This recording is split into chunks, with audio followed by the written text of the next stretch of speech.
If you were Josh Rosen, if you're Josh Rosen, where is the perfect fit? I'm going to go right here. Did I just grab your hat, Peter? No. Nate's at a disadvantage. I'm going to bend the brim. Isn't that a faux pas? I'm going to go Josh Rosen right here. Camera 4, operator Manny is loving it because he's a Jets fan.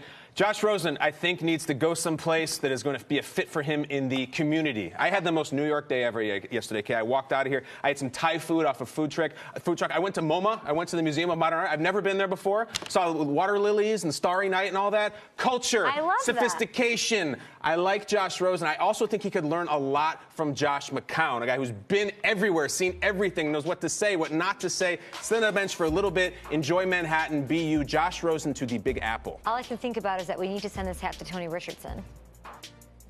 Jet up? No, it spells it. He spelled the name wrong. Poor Tony. He's got to wear that, man. It's a four-letter word. Got to spell the word right. I mean, not our fault. It's not like he's on the Buccaneers. I'm going with this team, the New York Giants. I'm keeping him in New York, and I think number 2 overall is probably not a reality right now if you're reading all the mock drafts. But if you remember back in February at the Combine in January, what's everyone saying?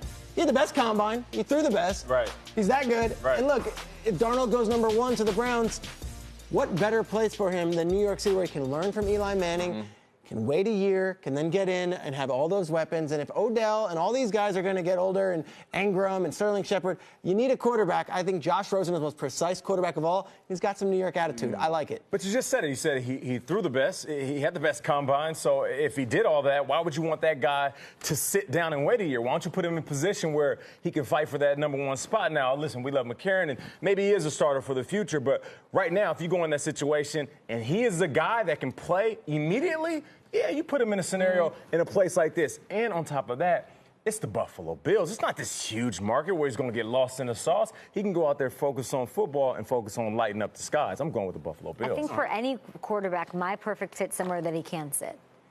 Don't you think? Like, don't you want your quarterback to sit if you have that luxury? I do. Unless you're Deshaun Watson. I get if you're the fans, you want to see them, and if you're us, we want to see these guys. Like, we're all like, Patrick Mahomes.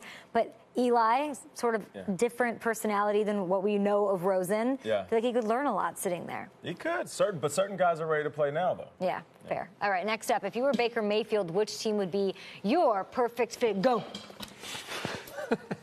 Wait a second. Go ahead. I'm going first. Peter came from my jugular. I cannot wait for this, and I think it's going to happen. Number 3 overall, the Jets take Baker Mayfield. There is no person I want to see in New York City more than this guy, and it's not because of his off the field and he's a crazy playboy. He's not that guy. I think that's been blown out of proportion. I just think he's got the confidence and the swagger to say, you guys have been second fiddle in that market since 1969. You're always the other team.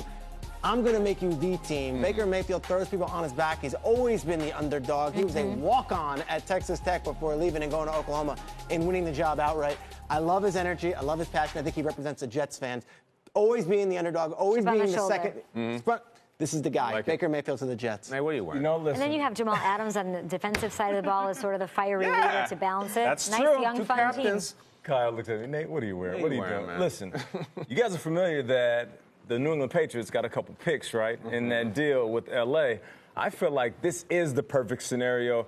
Nothing lasts forever. Tom Brady can't play forever, and Baker Mayfield has played big in some big moments, just like Tom Brady. So here's the thing. If you have him sitting behind one of the best quarterbacks of all time, this young, brash quarterback who just might slide in this draft because people don't respect the fact that he won the Heisman and he is one of the best quarterbacks in this draft, Patriots might have a quarterback for the future. All right, I'm going to go with these guys right here. The hat doesn't really fit me, but I'm going to go with New Orleans. New Orleans. Look at this. On the back, I have one thing. It's like a Marky Mark. I know, right? When I see sweat coming out your pores, I got a hinge here. Cliffhanger right there. But I want to go with New Orleans. The obvious, he plays under Drew Brees. He's in a dome. Sean Payton. Payton. Logo, the Bills. It's a fleur-de-lis. Spoiler alert, Peter. Sorry, there it is. I have a large cranium. Would you make fun of me more? Safe space over here. That all right. last snap Trying to get out like, my football talk. Don't get triggered. All right. No, that last snap looking like a handshake over there. I know. It's barely hanging on. It sucks to have so much brain in here, guys. I don't know what to do. So much gray matter, I can't contain it.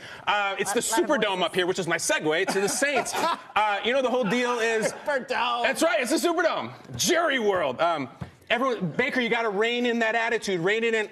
Do you? Do you have to rein in this attitude on the Saints? Yep. Do you? No, I don't think so. Does the head coach rein in his attitude? No, he doesn't give a bleep if you don't like it. Go be Baker. I don't want to see Wall Street Baker. I want to see Boomer Sooner down in NOLA. This is the guy. Happy damn Baker. Bourbon Street Baker. Bourbon Street. I don't know about that, but Superdome for sure. I dig it. Last one here. Grab your hats, dudes. If you were Josh Allen, what would be the perfect fit? Nate, I'm not passing you squat. Get out of here. Give me this, man. Give me this. I'm going to go here. This is a fitted hat. Don't work so well for me. I have it on now, which means I can barely breathe. Wait till you see the red stripe across my forehead. Denver. First of all, I like the geography. It gave you like a little lift. Yeah, I might pass out, though. It is so stupid. I think it looks good. Thank you, Peter. Okay, so Denver. Denver. The obvious geography, Wyoming, Colorado. The obvious mentor, John Elway. The only guy who had a stronger arm than Josh Allen might have been his new boss if he goes to Denver. Sit behind Case Keenum, who knows everybody, has seen everything. I don't know if Denver's going to like Josh Allen. I think Josh Allen would love Denver. That's where I'd go anywhere. I'd go there. Here's the thing about Josh Allen. You don't know if he's going to go number 1, number 4. He could slide a little bit in this draft.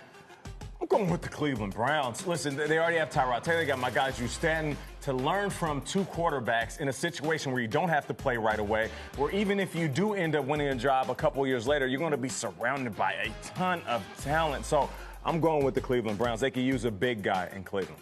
I'm going with the Buffalo Bills. I think they have to trade up to get him. I don't think he's slipping to 12, but I do think this is the perfect fit for him. You've got McCarron for at least a few weeks to start the season, and then you hand the franchise over to a guy with the biggest arm we've ever seen come out of the NFL draft. Arguably, since what they're saying, since we saw Joe Flacco come into the league, he has the biggest arm. And I look at cold weather games in Buffalo late with all that snow, the elements. This guy played up in Wyoming. He can do it. Small town guys, is a small market compared to the others. I think this is a great fit. I'm going with the Buffalo Bills for Josh Allen. Cantaloupes go well with wings? I don't know about that. I don't know how they like He's a melons California up there. kid. They like right. melancholy a little bit. Yeah. Nate, I'm putting you on the spot. Let's say you're really making the decision. You're whichever team, and you need a quarterback. You know you need to grab one, and it's Josh Allen and Baker Mayfield. Can you draft a 6'1" quarterback over a Josh Allen? Yes. When you look at Russell Wilson, when you look at Drew Brees, when you look at Tyrod Taylor and some of the games that he's shown us that he could play at that height. You don't think they just have freak athleticism that Baker Mayfield doesn't have? No, Drew Brees doesn't have freak athleticism. He can just negotiate the pocket with his footwork, and he has one of the best arms we've seen. He's very efficient, and that's exactly what we're saying about Baker Mayfield. I take Baker Mayfield, but every time Schrags brings up the size, I'm like, that's how they're thinking. That's historically. I will say this. You could easily flip it on its side, just like you did, and say, can you really take a kid who lost 17-3 to Iowa in the only national televised game over Baker Mayfield, who did it on the biggest stage? And that's the debate right now.